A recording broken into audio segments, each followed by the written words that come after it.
수도권과 관련된 소식은 모두 여기. YTN 라디오 수도권 투데이.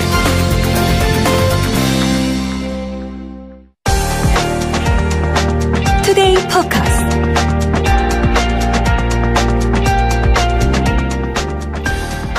어제 오늘 오랜만에 창문 열고 집안 환기시키신 분 계시죠? 덜덜 떨면서도 저도 맑은 공기가 반가워서 창밖을 한참 내다보고 있었는데요.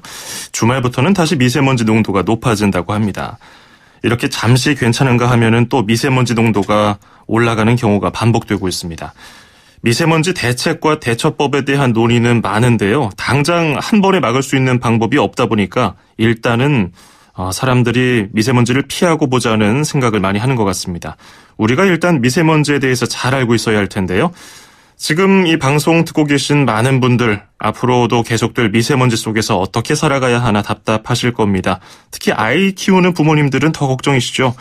오늘은 특별히 유치원에 다니고 있는 아들을 키우고 있는 평범한 엄마이자 아내, 또 직장인으로서 열심히 살고 있는 한 분을 스튜디오에 초대해서 고충과 또 궁금증을 들어보려고 합니다.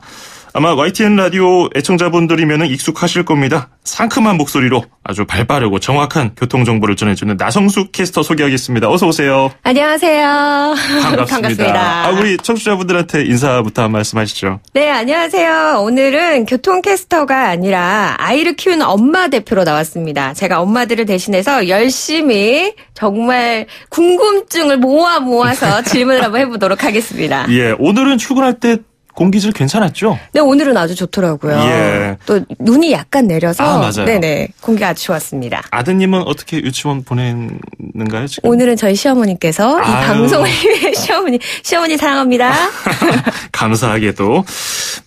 자, 오늘은 그나마 괜찮은데, 이제 주말에 다시 또 미세먼지 농도가 높아질 수 있다는 예보가 있기 때문에 걱정이에요. 그래서 우리가 일상생활에서 어떤 점들을 알아두면 좋을지 함께 나성숙 캐스터와 함께 알아보도록 하겠습니다. 자, 오늘 도움 말씀에는 환경운동연합 공동대표로 활동하고 있는 장재현 아주대 예방의학과 교수 전화 연결해 보겠습니다. 장 교수님 안녕하세요. 네, 안녕하세요. 예. 오늘 여러 가지 질문에 앞서서, 우리 미세먼지 실태에 대해서 좀 여쭤봐야 될 것 같아요. 갈수록 점점 더 심해지는 거 아니냐, 이런 얘기를 하기도 하고요. 아니다, 옛날에는 더 심했는데 우리가 측정을 제대로 못했을 뿐이다, 이런 얘기도 있는데, 실제로는 어떻습니까? 미세먼지 농도가 갈수록 높아지는 추세입니까? 국민들께서 이제 미세먼지에 대해서 예민해지시다 보니까 오염이 심해진다고 이제 느끼고 계시는데요.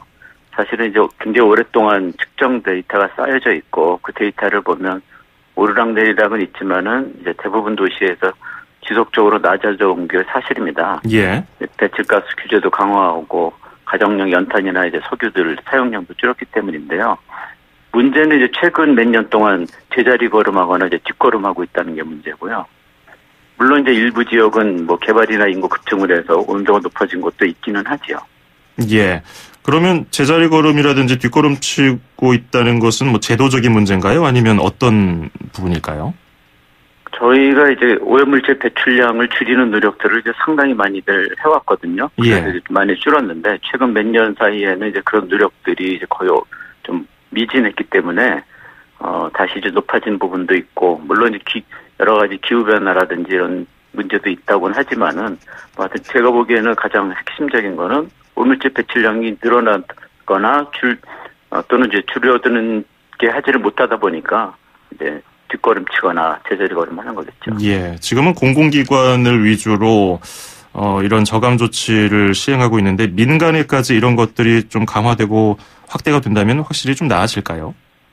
지금 정부가 이제 그런 대책들을 주로 이제 고농도인 날 하는데 그러고 있죠. 그런 거로는 이제 효과가 없는 거죠. 이제 평상시에 오염도를 이제 줄여놔야 되는데 평소에 그런 부분에서 이제 좀 부족한 부분이 많은 거죠. 그렇군요.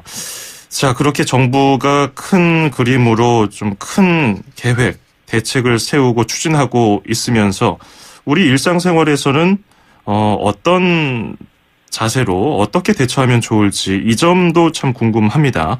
미세먼지가 많은 날에는 아무래도 실내 활동을 많이들 하시잖아요. 창문을 닫고 집에서 계시거나 혹은 바깥에 나가더라도 대형 쇼핑몰에서 모임을 갖는 경우도 있는데 이렇게 바깥 공기를 막을 수 있는 실내에서 생활하는 게 가장 합리적인 방법일까요?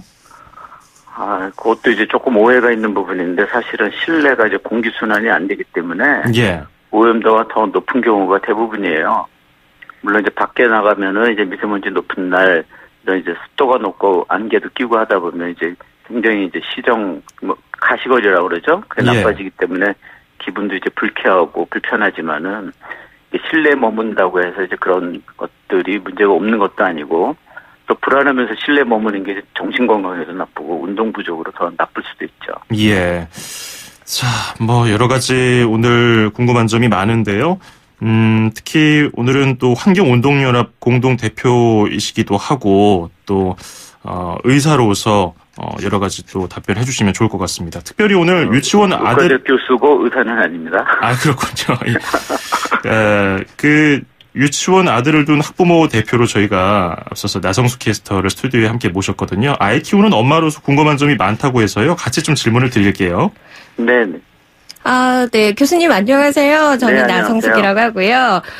제가 그러니까 실내에서 더 답답하다라고 말씀을 하셨는데, 근데 부모들 입장에서는, 미세먼지가 너무 많은 날에는 키즈 카페나 아니면 백화점 이런 데를 찾게 되거든요. 교수님. 그러면 네. 그게 더 좋지 않다는 말씀이신 거예요? 그렇죠. 그런 데들이 이제 환기가 잘 안 되고 사람들이 많이 움직이고 이러다 보면 그런 데서도 미세먼지는 나오거든요.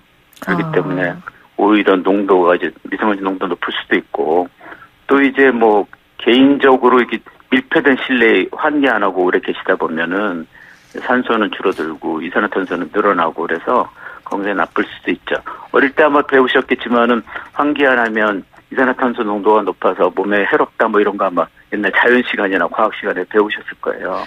네, 그러면 제가 아이를 키우니까 공기청정기를 사용을 하고 있습니다, 교수님.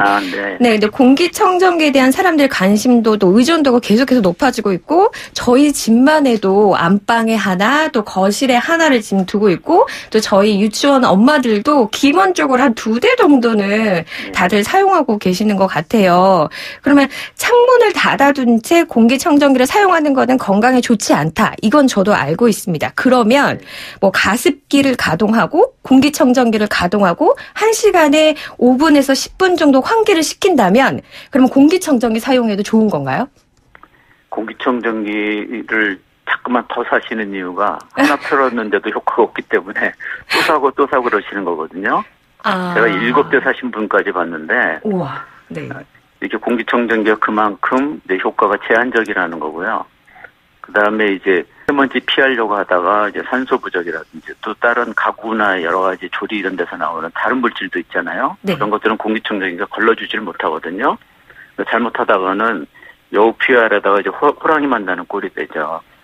그리고 이제 집집마다 공기청정기를 이렇게 많이 쓰시면은 전기 사용량도 늘게 되고 그게 결국 지역사회나 국가적으로는 미세먼지 배출을 이제 증가시키는 결과도 나오니까. 그렇다면 교수님 생각하셔야죠. 네, 맞습니다. 근데 환기를 시키면 괜찮지 않을까 하는 이런 기대감, 또 공기청정기가 빨간불 켜면 우리 공기가 정말 좋지 않아, 집안 공기가 좋지 않아, 빨리 파란불로 바꾸고 싶다가 저 엄마들은 사실 심리거든요. 네. 그래서 거실만 환기가 돼, 그러니까 안방만 환기가 돼, 그러니까 자꾸 사게 되는 건데요, 교수님. 그럼 네. 환기를 그러면 얼마나 자주 시켜주면 좋을까요? 이제 그 질문 하기 전에. 네. 하여튼 이게 국가나 또는 지역사회가 함께 이제 공기를 깨끗하게 해서 이렇게 국민들 걱정 안 하시게 해야 되는데 이거를 오염물 공기를 시켜놓은 다음에 각 개인들이 이제 집집마다 해결하려고 하니까 그런 북해에서는 이제 해결이 안 되거든요. 환경오염이라는 거는 배출하는 데서 막아야지 배출된 다음에 각자 해결하려고 해서는 해결될 수가 없는 문제입니다.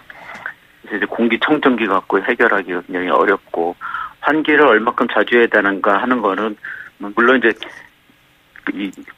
공학적으로야 가능하지만 개인들이 그런 거를 다 측정하고 그럴 수는 없지 않겠어요? 그러니까 이제 좀 숨쉬기가 좀 안 좋다든지 공기가 탁한 느낌이 있을 때면 이제 환기하시는 방식으로 해야 되겠죠.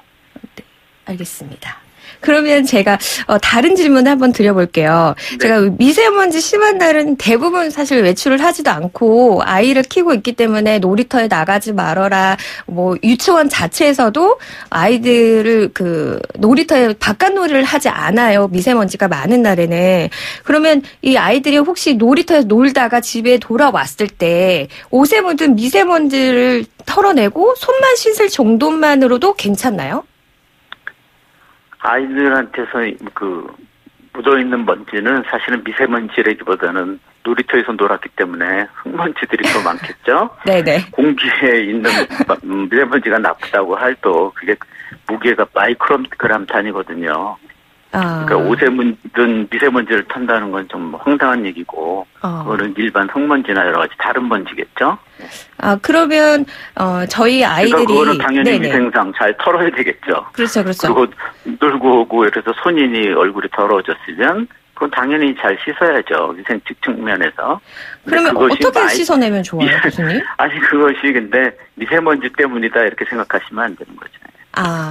그렇군요. 공기 중에 있는 미세먼지의 양이 아주 낮은 상태에서도 그 건강에 해롭기 때문에 우리가 기준을 굉장히 강화하고는 있고, 그것이 숨을 쉬어서 마시면 나쁘다는 거지만, 그게 흙먼지가 못에 묻는 그런 양보다 많은 건 아니죠.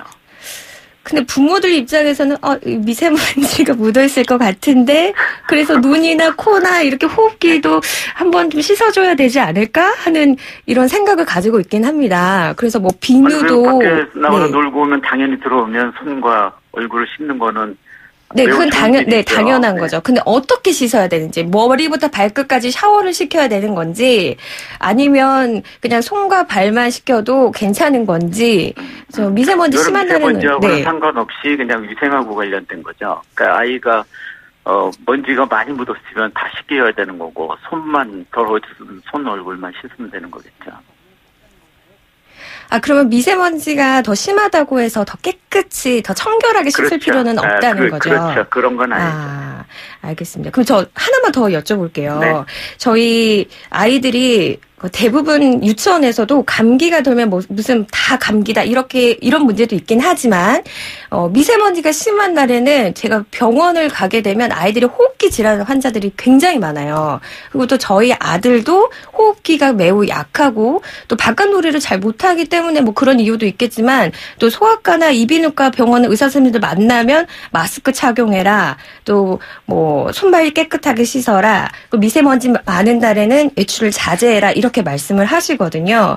그러면 이 미세먼지 때문에 애들이 호흡기 질환이 약해졌다라고 생각은 안 하시나요? 이런 거는 이제 저희가 그런 걸 전문적으로 연구하는 사람들이거든요. 그러면서 이제 미세먼지 농도와 그런 입원 환자들이 이제 병원에 찾아오는 사람들, 이런 것들의 이제 통계를 갖고 이제 분석을 해서 미세먼지로 인해서 그런 영향들이 있다는 거를 이제 확인하는 건데, 네. 그런 연구 자체가 이렇게 막 누가 자기가 느꼈다, 뭐 이랬다라고 하는 그런 단순한 내용은 아니고 굉장히 여러 가지 혼란 변수들이 많기 때문에 정밀한 역학 조사를 통해서 이제 그런 결과들을 만들고 있거든요. 그래서 이제 그것이 뭐 반드시 옳다 그러다 이렇게 얘기하기는 좀 어렵고요. 그렇군요. 그러면 제가 공기청정기를 그럼 좀 줄여보겠노라라고 생각해서 저희 집에 그 공기 정화 식물을 키우고 있습니다, 교수님.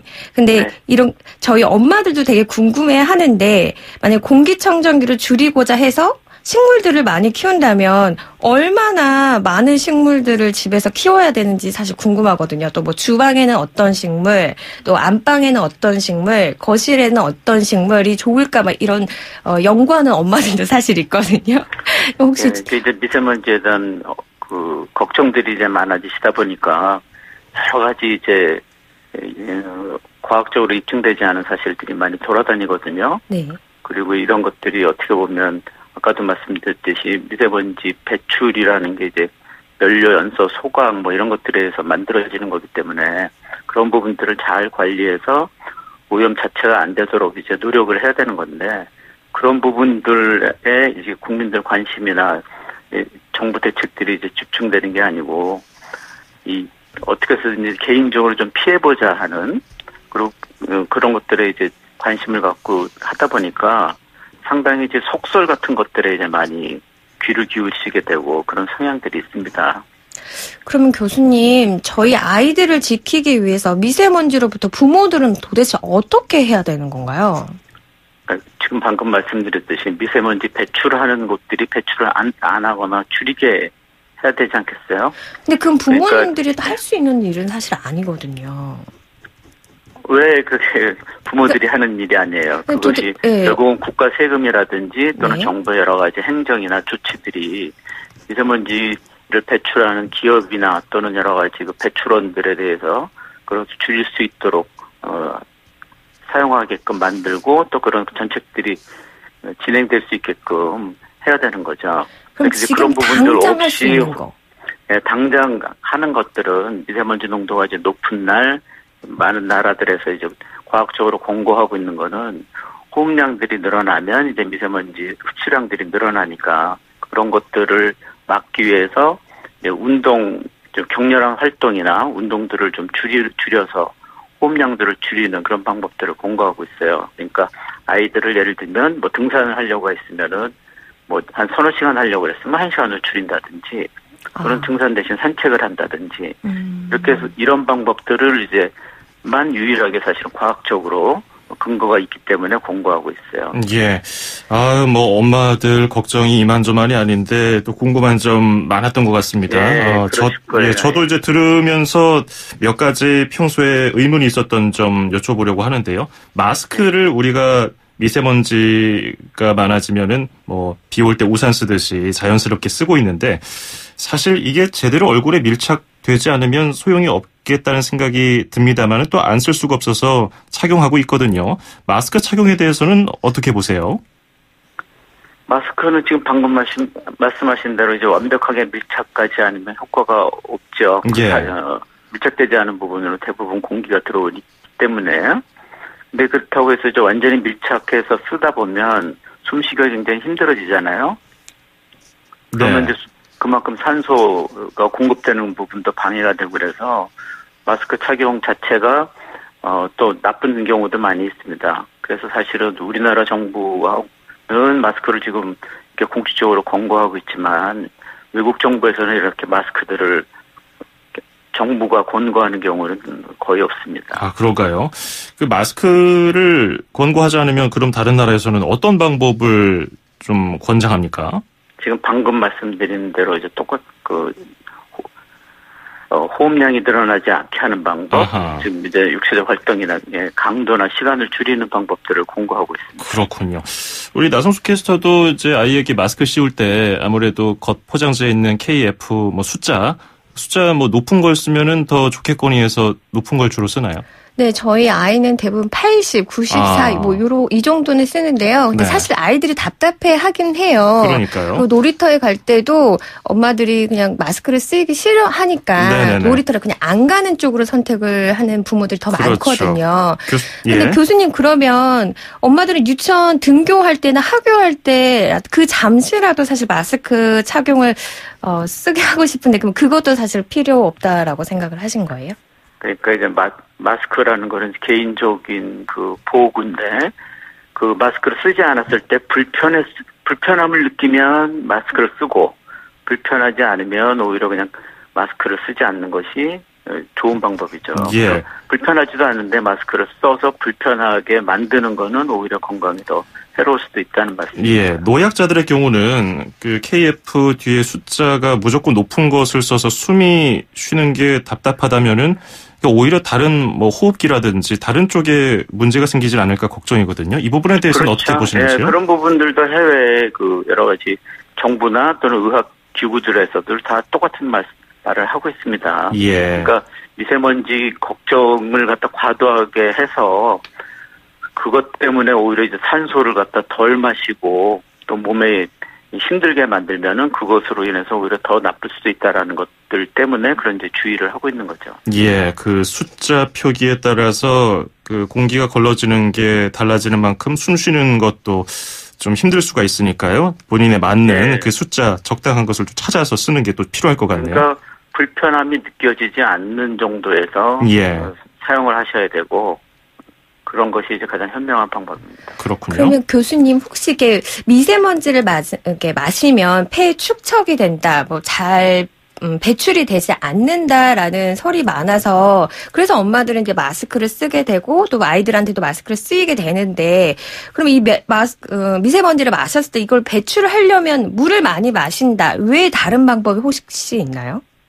미세먼지라고 그래서 다 안 나오는 건 아니고 그 크기라든지 이런 거에 따라서 배출되기도 하고 배출이 좀 안 되는 부분도 있고 또 그 흡착되는 부분도 다 다릅니다. 그 사이즈라든가 이런 거에 따라서 어떤 건 기관지, 어떤 건 폐포, 그래서 그렇게 일률적으로 말씀드릴 수는 없는데, 지금 말씀드리는 핵심은 미세먼지가 아주 높아서 불편하고 그럴 경우에는 보고라도 써야 되는데, 그렇지 않을 때 마스크를 잘못 쓰면은 오히려 산소가 부족하게 되는데, 산소 부족만큼 건강에 해로운 거는 없다. 왜냐하면 숨 쉬는 게 우리 생명 유지에 가장 중요한 거기 때문에 예. 숨 쉬는 거를 불편하게 하는 것보다 나쁜 것은 없다. 그런 말씀을 드리고 있는 겁니다. 예. 그러니까 뭐든 그래서 미세먼지가 무섭고 그다음에 그것이 나쁘다는 것을 우리가 알고는 있기 때문에 그러려면 미세먼지를 발생 자체를 줄이자라고 해야지 어린아이들이 무슨 죄가 있다고 숨쉬기 힘들게 만드는 그런 세상, 그건 곤란하지 않겠어요? 그렇습니다. 발생하는 그 원인을 먼저 찾아서 그것을 줄이는 것이 선행이 돼야 된다는 것 참 공감이 되는데요. 우리가 미세먼지에 대해서 뭐 오해하고 있는 점 혹은 잘못 알고 있는 점도 있을 것 같긴 해요. 일부에서는 미세먼지를 대하는 뭐 언론이라든지 지자체의 태도가 과하다는 지적도 있고요. 혹은 뭐 예방을 과하게 하고 준비를 열심히 하는 것은 괜찮다. 이런 지적도 있어요. 예전에 이런 경우도 있었어요. 나성수 캐스터도 아마 이런 사연 보셨을 것 같은데 사스나 메르스 사태 때 대중교통에서 마스크 낀 사람이 있으면은 어떤 분이 당신 유난스럽게 그렇게 행동하지 마시오. 왜 위기 조장하느냐. 뭐 이렇게 마찰을 빚기도 했다고 해요. 우리가 이런 미세먼지에 대해서 어떤 식으로 받아들이는 게 좋다고 생각하세요? 교수님께서는? 그러니까 이제 모든 저희 같은 사람들이 이제 미세먼지가 나쁘다는 걸 평생 연구한 사람들이거든요. 예. 그러니까 저희가 그런 연구를 한 이유는 미세먼지가 나쁘니까 미세먼지를 줄이자. 그래 미세먼지 농도가 낮은 그런 사회를 만들자라고 하는 거거든요. 그렇죠. 근데 지금 최근 몇 년 사이에 우리 국민들의 미세먼지에 대한 우려가 이제 굉장히 높기 때문에 사실은 굉장히 여태까지는 힘들었던 뭐 이제 경제적인 이유 때문에 어렵다. 뭐 이런 얘기들을 때문에 이제 여러 가지 세금이라든지 이런 걸 사용하는 것도 기피하고 그랬는데 또 기업들도 이제 투자하는 거를 어려워했고. 예. 지금이 아주 국민들의 이런 미세먼지에 대한 걱정을 토대로 그런 것들을 할 수 있는 아주 좋은 기회거든요. 그런데 어떻게 보면 미세먼지 발생을 줄일 수 있는 이런 좋은 기회에 개인적인 그런 어떤 속설에 의한 어떤 대책들 이런 거로 집중하거나 또는 그런 쪽으로 관심이 가게 된 게 사실은 매우 안타깝게 생각을 하고요. 예. 그런 부분에 대해서는 어떻게 보면 정부의 가장 큰 책임이 있는 것 같습니다. 그러니까 미세먼지를 줄이기 위한 노력들을 호소하기보다는 각 개인들한테 외출하지 마라, 마스크 쓰지 마라라고 계속 해왔거든요, 정부가. 예.